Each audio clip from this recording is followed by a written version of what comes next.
Bem, como o próprio título do vídeo já sugere, Paulo Freire, que é uma pessoa que é idolatrada dentro do sistema de ensino, que é reverenciado aqui no nosso país como sendo o patrono da educação brasileira, ele também é extremamente criticado por muitas pessoas. E a nossa proposta aqui é entender o porquê que essa pessoa que recebe tantos louvores no sistema de ensino formal, ele também tem tantos fãs quanto haters. Por que que tem tanta gente que ama e por que que tem tanta gente que odeia Paulo Freire? Vamos entender bem o porquê que esse tipo de fenômeno acontece com relação a esse pensador. Ah, cara, quando eu li A Pedagogia do Oprimido, e essa é a principal obra de Paulo Freire, na verdade Paulo Freire é muito mais conhecido pela Pedagogia do Oprimido do que pelo conjunto da sua obra. A gente percebe algumas coisas muito interessantes. E uma delas é o quanto que Paulo Freire ele se vale de metáforas, paradoxos e eufemismos. Coisas que levam o leitor desatento, coisa que leva o leitor desatento a entender uma coisa completamente diferente daquilo que foi dito. Eu quero ler com vocês um texto que eu separei da obra Pedagogia do Oprimido e que eu achei bastante interessante para a gente fazer uma análise aqui. Diz assim: é que a sectarização é sempre castradora, pelo fanatismo de que se nutre. A radicalização, pelo contrário, é sempre criadora pela criticidade que a alimenta, enquanto a sectarização é mítica e por isto alienante. A radicalização é crítica, por isso libertadora. Libertadora porque implicando no enraizamento que os homens fazem na opção que fizeram, os engaja cada vez mais no esforço de transformação da realidade concreta, objetiva. Gente, vamos tentar analisar o que ele quis dizer aqui. Primeiramente, é interessante nós entendermos o que significa a palavra sectarização, que é dita a miúde dentro desse fragmento de texto que eu separei aqui para vocês. A sectarização é o ato da pessoa se envolver apaixonadamente dentro de uma doutrina, seja política, filosófica ou de qualquer outra natureza. Bem, aí ele vai dizer que a sectarização é sempre castradora pelo fanatismo que a nutre, em oposição à radicalização. Olha, radicalização é uma palavra que deriva de. Como é que eu posso estar dizendo aqui para vocês? É um negócio que vai na raiz da questão. Então, se a gente para pensar, ele diz que, né, que a radicalização ela é sempre criadora.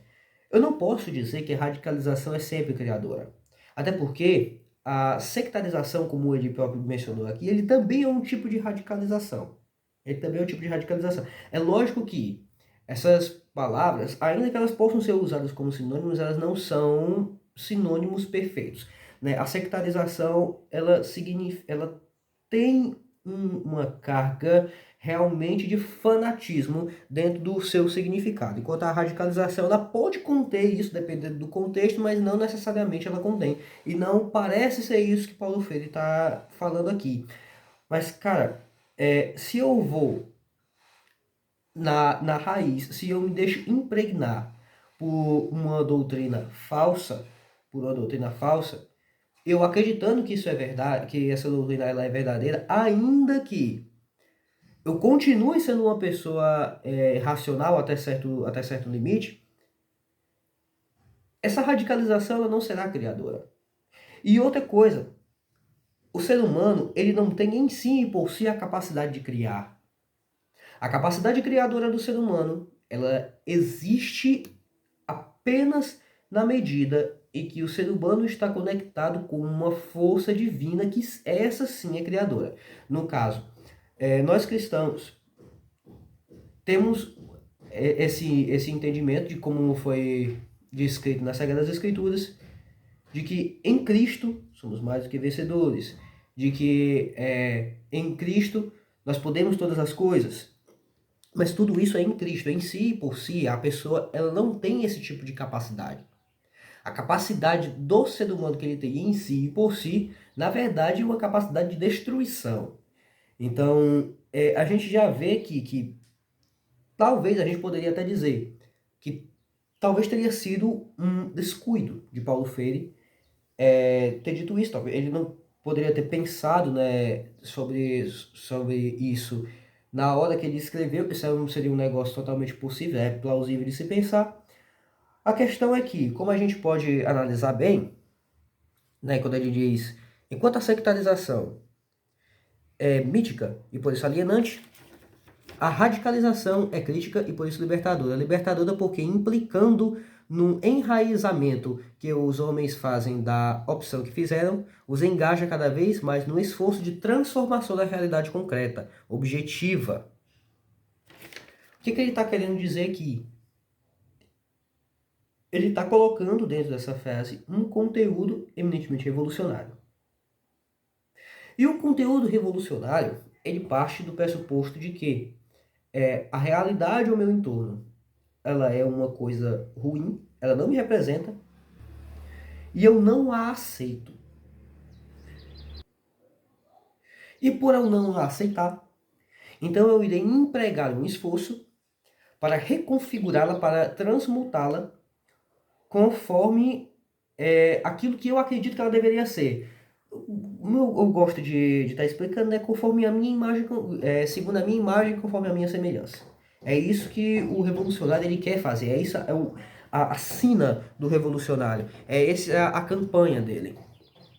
Então, o revolucionário, ele é uma pessoa que ele se enquadra dentro da sectarização. Ele se enquadra muito mais dentro da sectarização. Em outras palavras, é como se Paulo Freire estivesse fazendo uma crítica ao movimento revolucionário, mas ele não faz uma crítica ao movimento revolucionário. Cara, existe algumas possibilidades. A possibilidade da pessoa não ter entendido aquilo que ela mesma está dizendo, dela não ter uma ideia, um domínio suficiente da linguagem para conseguir expressar bem aquilo que ela disse. Não parece ser o caso do Paulo Freire. Ou de que a transmissão do seu conteúdo ele seja uma coisa que para ti seja tão importante que não importa a forma ou a maneira que você vai transmiti-lo. Ainda que ele esteja mascarado, né? Que é um negócio que parece muito mais ser o modus operandi de Paulo Freire. Parece muito mais ser o modus operandi de Paulo Freire. E ele se vale, cara, esse não é o único eufemismo que Paulo Freire utiliza.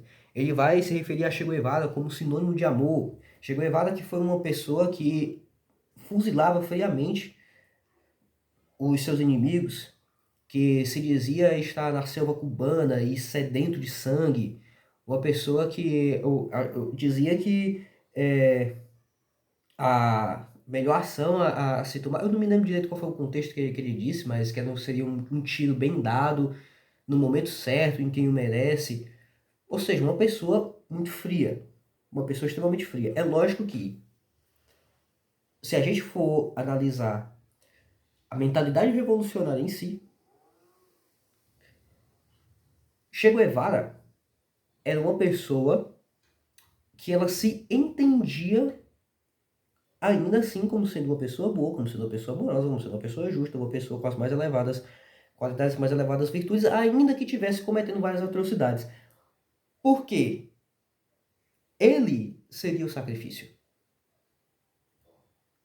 Se ele pega ali um fuzil e ele cancela o CPF de uma pessoa que, ao seu entender, é uma pessoa ruim, uma pessoa que merece, uma pessoa que está, né, representando um empecilho à revolução, essa pessoa não é o sacrifício para a inauguração da revolução. Ela não é o sacrifício.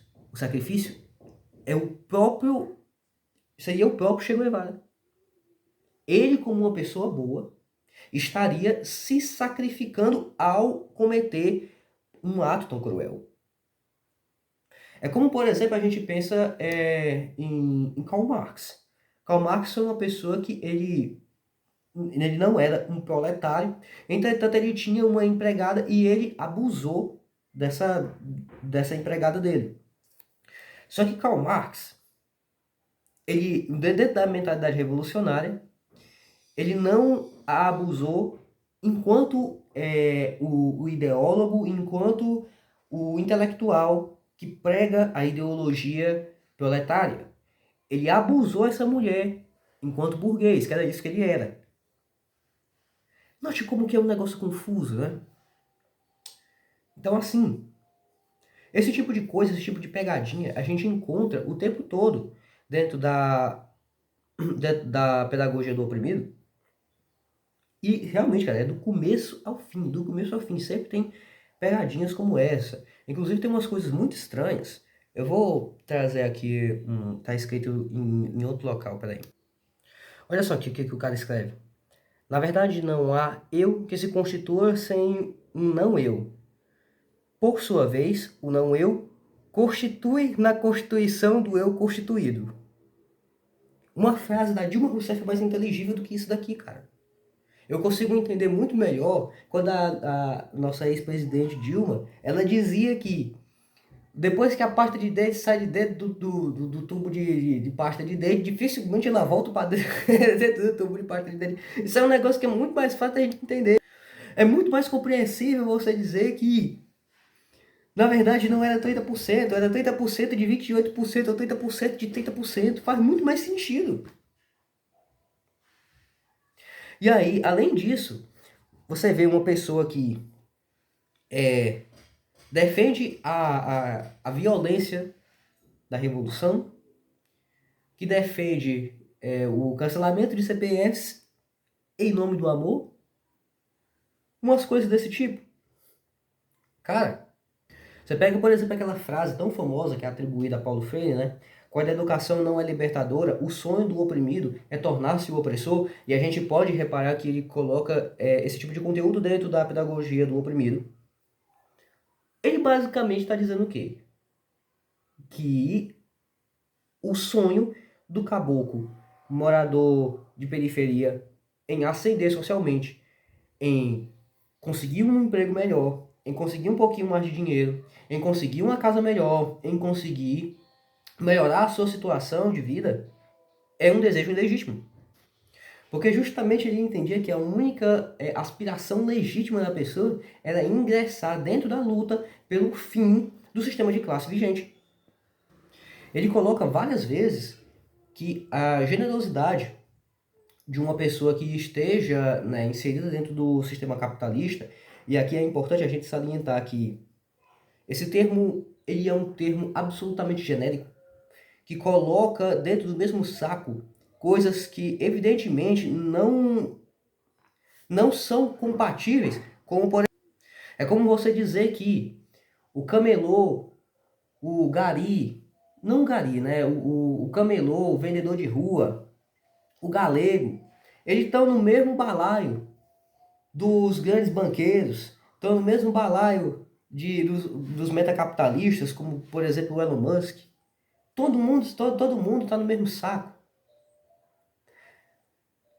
Cara, isso aí é você dizer que se, por exemplo, uma pessoa que ela tenha um pouco mais de condição financeira, ou uma pessoa que ela tenha, né, algumas pessoas subordinadas a ela, se ela se depara com uma condição, pessoas que estão com uma condição degradante, e ela se compadece daquelas pessoas e ela resolve ajudá-las financeiramente, ele chama isso de falsa generosidade. Ele diz que isso é uma coisa ilegítima, que o legítimo mesmo é a pessoa fazer a luta revolucionária.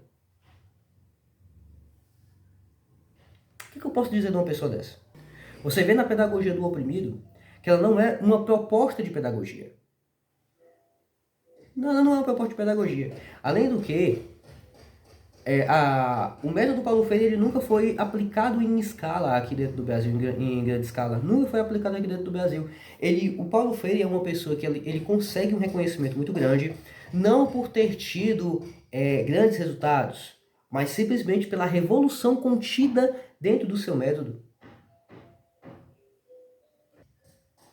Justamente por isso.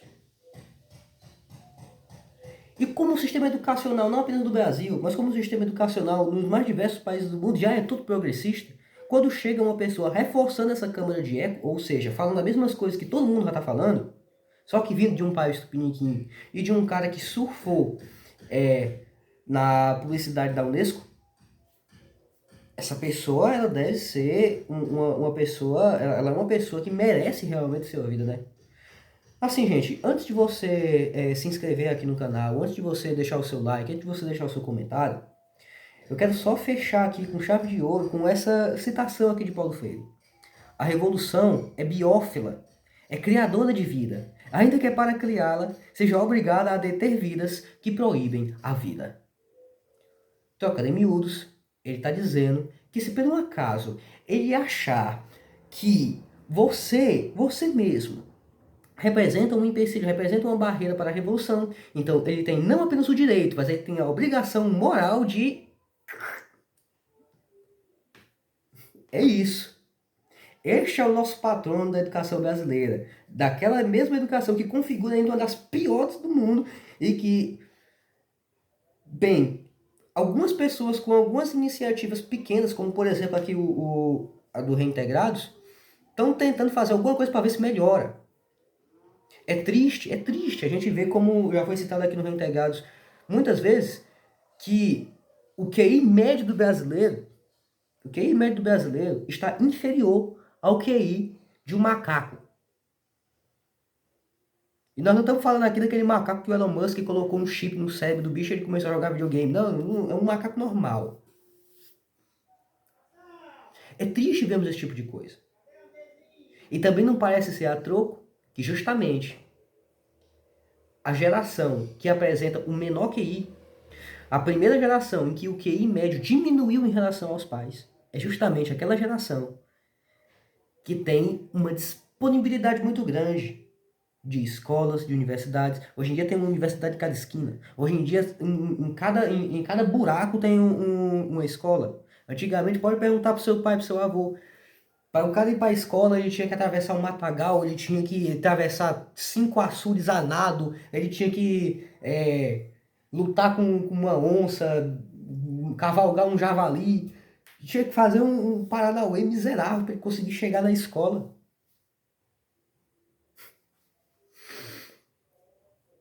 Não parece ser um negócio contraditório?